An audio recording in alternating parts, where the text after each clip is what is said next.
Everyone, welcome to the session. आज हम discuss करने जा रहे हैं ग्रेड 11th पॉलिटिकल साइंस का 4th चैप्टर सोशल जस्टिस और ये है पार्ट 2। पार्ट 1 के अंदर हमने समझा था जो प्रिंसिपल्स हैं जस्टिस के वो कौन कौन से हैं। 3 प्रिंसिपल्स के बारे में डिस्कशन की थी। जस्टिस का अलग अलग टाइम पे अलग अलग मतलब क्या था वो पढ़ा था। तो आज की क्लास में हम पढ़ने वाले हैं जस्ट डिस्ट्रीब्यूशन के बारे में, यानी कि सही डिस्ट्रीब्यूशन के बारे में। अब देखिए, सोशल जस्टिस अगर हमें सोसाइटी में अचीव करना है उसके लिए सरकार को लॉज और पॉलिसीज के अलावा बहुत सारी चीजें प्लान करनी पड़ती हैं। तो सोशल जस्टिस का मतलब ये है कि बराबर डिस्ट्रीब्यूशन हो गुड्स की, सर्विसेज की, बेशक वो नेशंस के बीच में हो, बेशक सोसाइटी में इंडिविजुअल्स के बीच में हो। अब अगर कोई सीरियस इकोनॉमिक या आप कह सकते हैं सोशल इनइक्वालिटी सोसाइटी के अंदर है तो ये जरूरी हो जाता है कि जब डिस्ट्रीब्यूशन हो रही है सोसाइटी के अंदर तो सबके लिए, सिटीजन्स के लिए एक लेवल प्लेइंग फील्ड हो।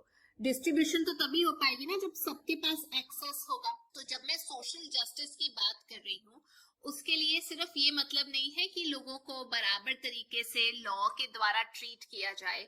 इसका मतलब ये भी है कि पॉलिसीज जो है वो सोसाइटी की ठीक हो और लोगों के पास सेम कुछ बेसिक इक्वालिटी की कंडीशंस हो जीवन व्यतीत करने के लिए। मतलब वो एंजॉय करें कुछ basic equality of life conditions and opportunity. मतलब लाइफ कंडीशन और अपॉर्चुनिटी के लिए भी उनके पास मीन्स होने चाहिए। तो हमने ये देखा है कि ये बहुत जरूरी है हर इंसान के लिए कि वो अपने आप को एक्सप्रेस कर सके, अपने ऑब्जेक्टिव्स के पीछे जा सके, परस्यू कर सके जो वो करना चाहता है। इसीलिए हमारी कंट्री इंडिया के अंदर कॉन्स्टिट्यूशनल तौर पे कुछ प्रोविजंस डाले गए, जैसे अनटचेबिलिटी को एक क्राइम डिक्लेयर किया गया ताकि सोशली इक्वालिटी इंश्योर की जा सके। इंश्योर किया गया कि जो लोअर कास्ट हैं उनको एक्सेस हो टेम्पल्स में, जॉब्स में, बेसिक नेसेसिटीज के लिए उनको इधर उधर ना जाना पड़े। और डिफरेंट स्टेट गवर्नमेंट ने भी ये जो इक्वालिटी है, लेवल प्लेइंग फील्ड है, उसके लिए लैंड रिफॉर्म्स के लॉज इनैक्ट किए कि डिस्ट्रीब्यूशन हो लैंड की। अलग अलग टाइम पे अलग अलग लोगों के ओपिनियन रहे इसके ऊपर कि ये जो डिस्ट्रीब्यूट किया जा रहा है रिसोर्सेस को, एक्सेस दिया जा रहा है लोगों को, वो किस तरीके से होना चाहिए। कई बार इसकी वजह से वायलेंस भी आया। कुछ लोग ये मानते हैं कि जो उनका फ्यूचर है, उनकी फैमिलीज का जो फ्यूचर है वो एट स्टेक है अगर उनको ये जेन्युइन शेयर नहीं मिला। तो हमें अपने आप को जागरूक करना चाहिए। कई बार हम देखते हैं कितनी वायलेंस हो रही है अगर रिजर्व की जा रही है सीट्स एजुकेशनल इंस्टीट्यूट्स में, गवर्नमेंट जॉब्स के अंदर, एक कंट्री के अंदर। एक बच्चे को पॉलिटिकल थ्योरी इसलिए पढ़ाई जा रही है ताकि आप बैठकर एग्जामिन कर सके कि कितने सारे इश्यूज इन्वॉल्व हैं जब हम जस्टिस की बात करते हैं, कितने सारे प्रिंसिपल्स इन्वॉल्व हैं जस्टिस के अंदर, कितनी सारी लेयर्स हैं। क्या सिर्फ स्कीम्स इन डिसएडवांटेज लोगों की हेल्प कर सकती है, इनको जस्टिस दिलवा सकती है। अब हम पढ़ने जा रहे हैं एक well known political philosopher John Rawls के बारे में, जो ये बताते हैं कि एक रैशनल जस्टिफिकेशन, सही जस्टिफिकेशन होना बहुत जरूरी है इस चीज को एक्नॉलेज करने में कि किस तरीके से लोगों को जो लेस प्रिविलेज्ड हैं उनको अपलिफ्ट किया जाए। तो मुझे इनकी फिलॉसफी, इनकी थ्योरी ऑफ जस्टिस से बहुत प्यार है। मुझे तो इनकी theory of justice literally genuine लगती है। It's like you step into someone's shoes. तो जॉन रॉल्स ये बोलते हैं अपनी थ्योरी ऑफ जस्टिस के अंदर कि सोसाइटी में जिसमें हम रहते हैं हर एक तरीके के रूल्स रेगुलेशंस हैं। कुछ लोग प्रिविलेज सेक्शन के होंगे, कुछ लोग अनप्रिविलेज सेक्शन के होंगे। आपने क्या करना है, आपने अपनी आंखें बंद करके अपने आप को इमेजिन करना है कि आपके कोई रिश्ते नहीं है, you don't have any strings attached. मतलब अपने पर्सनल इंटरेस्ट को साइड पे रखना है और आपने डिसीजन लेते हुए ये सोचना है कि आपकी जो लाइफ है उसमें किसी तरीके का सपोर्ट नहीं है। You have to be fair and just. सवाल करते हुए आप ये कह लीजिए फेयर और जस्ट आप तभी हो सकते हो जब आप अपने आप को इमेजिन करेंगे एक ऐसी सिचुएशन में जिसमें आप अभी हो ही नहीं। तो मतलब ना तो अपने आप को ये मानो कि आप अपर क्लास के हो, ना ये मानो कि आप लोअर कास्ट या लोअर क्लास के हो। आपने अपने आप को एक वेल ऑफ इग्नोरेंस पहनाना है। वेल मतलब वो जो घूंघट होता है इग्नोरेंस का, कि आपको नहीं पता आपका जन्म कहाँ होगा, आपकी पोजीशन, आपका स्टेटस क्या होगा सोसाइटी के अंदर, आप इससे बिल्कुल इग्नोरेंट है। जनरली अगर हमें पता होता है हमारा पोजीशन क्या है, हमारा स्टेटस क्या है, हम उस तरीके से अपने इंटरेस्ट में बात करते हैं। लेकिन आप ऐसे समझिए कि आपको नहीं पता आपका बर्थ कहाँ पर हुआ है, और फिर आप जस्टिफाई कीजिए कि मीन्स, रिसोर्सेज, जस्टिस किस तरीके से डिस्ट्रीब्यूट होने चाहिए। अगर आपने वो वेल ऑफ इग्नोरेंस, घूंघट पहना हुआ है इग्नोरेंस का, कि आपको नहीं पता कि आपका बर्थ कहाँ पे हुआ है, उस टाइम पे पर्सन सबसे ज्यादा सेंसिबल डिसीजन लेगा। वो ऐसी पॉलिसीज और ऐसे विचार अपने प्रकट करेगा, रीजनेबल अपॉर्चुनिटीज देगा सबके लिए। हो सकता है उसका बर्थ वीकर सेक्शन में हो, तो अपने आप को तो फुल प्रूफ करेगा ना। ऐसे रिसोर्सेज की डिस्ट्रीब्यूशन की बात करेगा जिसमें जो वीकर क्लास है वो भी प्रिविलेज फील करे जितना कि अपर क्लास फील कर रही है। ऑफ कोर्स अपने आप को, अपनी जो आइडेंटिटी है अभी, उनसे दूर करना पॉसिबल नहीं है। इतना इजी नहीं है ये वेल ऑफ इग्नोरेंस पहनना कि आपका बर्थ कहीं भी हो सकता है। तो आप सोचो कि आप कैसे डिस्ट्रीब्यूट करोगे, क्या रीजनेबल अपॉर्चुनिटीज लेकर आओगे। But then it's equally difficult काफी लोगों के लिए जो एक अच्छी पोजीशन पे हैं, अपना कुछ सेक्रीफाइस करना, अपना गुड फॉर्च्यून लोगों को देना। और अगर वो ऐसा करते हैं तो वो हीरो बन जाते हैं, मसीहा बन जाते हैं लोगों की नजर में। लेकिन ह्यूमन, इंसान के कैरेक्टरिस्टिक में ये है कि हमें एक्स्ट्राऑर्डिनरी चीजें करने की जरूरत नहीं है। हमें, अगर हम वेल ऑफ इग्नोरेंस पहन लेते हैं तो हम ऑटोमेटिकली रैशनल हो जाएंगे। हम डिसीजंस ना केवल अपने इंटरेस्ट में लेंगे बल्कि हम दूसरों के इंटरेस्ट में भी लेंगे, क्योंकि हम उस सिचुएशन में भी तो आ सकते हैं। हमें उस टाइम पे हीरो बनने की जरूरत नहीं कि अरे मैंने दान दे दिया इतना। तो ये जो वेल ऑफ इग्नोरेंस है, ये फर्स्ट स्टेप है एक ऐसा फेयर सिस्टम लेकर आने के लिए, लॉज बनाने के लिए, पॉलिसीज बनाने के लिए जिसमें सबका भला हो। तभी इंसान जो है वो रैशनली सोच पाएगा कि अरे क्या पर्सपेक्टिव होंगे वर्स्ट ऑफ केस में, क्या पॉलिसीज मुझे बेनिफिट कर पाएंगी। तो इसीलिए ये दोनों चीजें, बेनिफिट नुकसान, साथ में सोच के इंसान चल सकता है, क्योंकि किसी को पता ही नहीं अपनी पोजीशन क्या होगी फ्यूचर के अंदर। रूल्स बनाए जाएंगे हर एक को प्रोटेक्ट करने के लिए, बेटर ऑफ को भी, वीकर लोगों को भी, प्रिविलेज्ड को भी, और जो प्रिविलेज नहीं है उनको भी। तो it would be in the interest of all society as a whole, कि सबका बेनिफिट हो रूल्स से, पॉलिसीज से जो डिसाइड की जा रही है, ना केवल एक पर्टिकुलर सेक्शन का बेनिफिट हो। तो ये जो फेयरनेस है ये तभी आ सकती है जब आप रैशनल एक्शन लो, जब आप वेल ऑफ इग्नोरेंस पहनो। तब नहीं जब आप जेनरस बनो, अरे ले ले चल थोड़ा सा, क्योंकि वो तो आप देना ही नहीं चाहोगे ना अपना शेयर किसी और को। तो रॉल्स देयरफॉर आर्ग्यू करते हैं कि रैशनल थिंकिंग बहुत जरूरी है फेयर जजमेंट के लिए, इम्पार्शियल जजमेंट के लिए, बराबर डिस्ट्रीब्यूट करने के लिए जो हमारे बेनिफिट हैं, जो बर्डन है सोसाइटी के। तो उन्होंने अपने एग्जाम्पल में ये बोला है कि कोई गोल, कोई नॉर्म्स जो है मोरालिटी के, वो हम अपने आगे नहीं रखेंगे। हम फ्री रहेंगे, अपने आप को फ्री रखेंगे। यही कारण है जिसकी वजह से रॉल्स थ्योरी एक इम्पोर्टेंट और एक कंपेलिंग अप्रोच है जो क्वेश्चन करती है फेयरनेस एंड जस्टिस को, कि क्या हमने जो रूल्स रेगुलेशंस बनाए हैं वो फेयर है, क्या वो सही में लोगों का बेनिफिट कर पा रहे हैं, क्या हमने वो रूल्स रेगुलेशंस बनाते हुए सोचा था कि हम किस पोजीशन में हैं, या हमने वेल ऑफ इग्नोरेंस पहना हुआ था। अब हम बात करते हैं नेक्स्ट टॉपिक की, परस्यूइंग सोशल जस्टिस। सोसाइटी में अलग अलग तरीके की डिविजन्स होती है। कुछ लोगों के पास बहुत वेल्थ होती है, कुछ लोग बहुत गरीब होते हैं, कुछ के पास ओनरशिप होती है किसी चीज की, कुछ लोग डिप्राइव्ड होते हैं। तो इसका मतलब ये है कि सोशल जो जस्टिस है सोसाइटी में वो तो नहीं है। We are not talking about कि स्टैंडर्ड ऑफ लिविंग लोगों का अलग अलग है। जस्टिस का मतलब ये नहीं है कि एब्सोल्यूट इक्वालिटी है। इसका मतलब ये नहीं है कि सेम है सब लोग हर स्टाइल में। थोड़ी अनइक्वालिटी हो सकती है।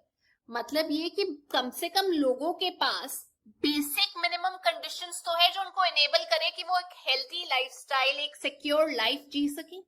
एब्सोल्यूट बराबरी नहीं हो सकती। थोड़ा लोग रिच होंगे, थोड़े पुअर होंगे, स्टैंडर्ड ऑफ लिविंग में थोड़ा फर्क होगा, लेकिन ये तो नहीं है कि एक के पास सब कुछ है, एक बिल्कुल ही डिप्राइव्ड है, एक के पास कुछ भी नहीं है। तो बेयर मिनिमम कंडीशंस होनी चाहिए जो एनेबल करे एक इंसान को कि वो एक हेल्दी सिक्योर लाइफ जी सके।